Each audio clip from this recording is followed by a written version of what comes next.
कभी सोचा है कि लाइट को मतलब रोशनी को सचमुच में कैद किया जा सकता है?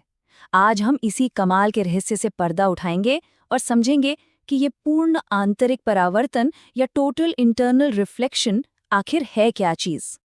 एक तरफ है हीरे की वो जबरदस्त चमक और दूसरी तरफ है समंदर के नीचे बिछा हुआ हमारा हाई स्पीड इंटरनेट। सुनने में तो दोनों बातें बिल्कुल अलग लगती हैं, है ना? पर इन दोनों के बीच एक गहरा और बहुत ही दिलचस्प कनेक्शन है। चलिए इस पहेली को सुलझाते हैं। तो वो कौन सा साइंटिफिक प्रिंसिपल है जो ये सब मुमकिन करता है? चलिए मिलते हैं हमारी आज की कहानी के हीरो से, पूर्ण आंतरिक परावर्तन। तो ये पूर्ण आंतरिक परावर्तन, जिसे शॉर्ट में TIR कहते हैं, होता क्या है? सोचिए, जब लाइट एक ज्यादा घने मीडियम जैसे पानी या कांच से एक हल्के मीडियम जैसे हवा में जाने की कोशिश करती है, अब अगर वो एक खास एंगल से ज्यादा पर टकराए ना, तो वो बाहर निकल ही नहीं पाती, बल्कि वो पूरी तरह से अंदर ही वापस मुड़ जाती है।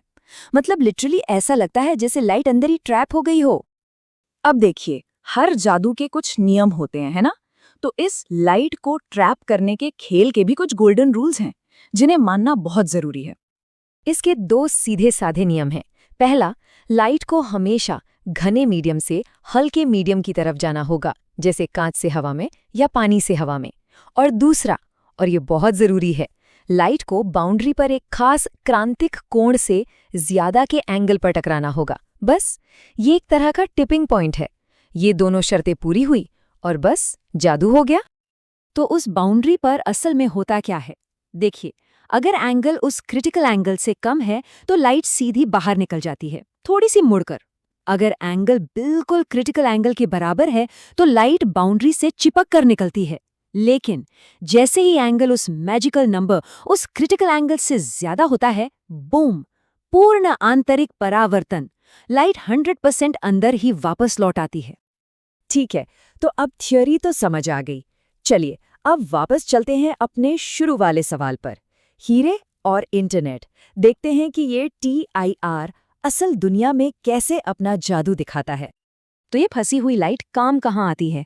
इसका सबसे बड़ा, सबसे कमाल का एग्जाम्पल है ऑप्टिकल फाइबर्स। अरे, ये वो ही पतली पतली तारें हैं जो हमारे मॉडर्न हाई स्पीड इंटरनेट की रीढ़ की हड्डी हैं, जो पूरी दुनिया को एक दूसरे से जोड़ती हैं। तो ये फाइबर्स करते क्या हैं? इनके जरिए हम बहुत लंबी दूरियों तक इंटरनेट और कम्युनिकेशन सिग्नल्स भेजते हैं।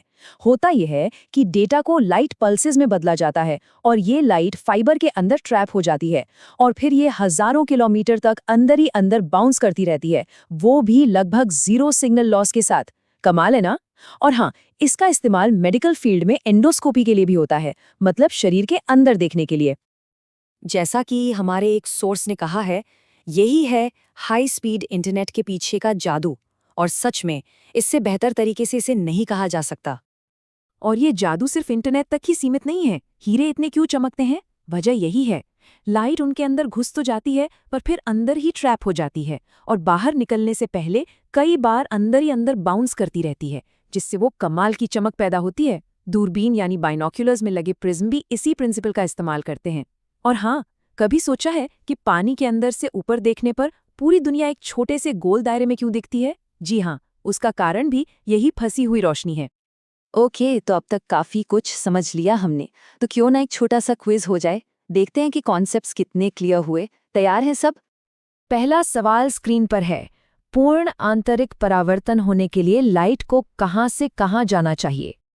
और सही जवाब है ऑप्शन बी, प्रकाश को हमेशा एक सघन मीडियम से एक हल्के यानी विरल मीडियम में जाना होता है। सवाल नंबर 2, ऑप्टिकल फाइबर लंबी दूरी तक डेटा क्यों ट्रांसमिट कर सकते हैं? इसका मेन रीजन क्या है? बिल्कुल सही जवाब है सी, पूर्ण आंतरिक परावर्तन ही है जो लाइट सिग्नल को फाइबर के अंदर ट्रैप करके रखता है। तीसरा सवाल, हीरे की उस तेज चमक का असली कारण क्या है? हाँ, इसका जवाब है सी, वो जो लाइट अंदर फंसकर बार बार बाउंस होती है, वही हीरे को उसकी जबरदस्त चमक देती है। चौथा सवाल थोड़ा टेक्निकल है, TIR कब होगा? जब आपतन को, और सही जवाब है सी, आपको उस क्रांतिक कोण से ज्यादा के एंगल पर जाना होगा लाइट को ट्रैप करने के लिए। और ये रहा आखिरी सवाल, थोड़ा ट्रिकी है। इनमें से किस सिचुएशन में TIR नहीं होगा। सही जवाब है सी, जब प्रकाश हवा से पानी में जाता है। क्यों? क्योंकि यहाँ लाइट एक हल्के मीडियम से एक घने मीडियम में जा रही है, जो हमारे पहले रूल के खिलाफ है। तो आज हमने लाइट को कैद करने का रहस्य समझ लिया। अब जरा एक पल के लिए सोचिए, अगर हम दूसरी तरंगों को जैसे साउंड वेव्स या डेटा वेव्स को भी इसी तरह परफेक्टली कंट्रोल और ट्रैप कर पाएं, तो भविष्य में कौन सी कमाल की टेक्नोलॉजीज हमारे सामने आ सकती हैं? ये एक ऐसा सवाल है जो सोचने पर मजबूर करता है।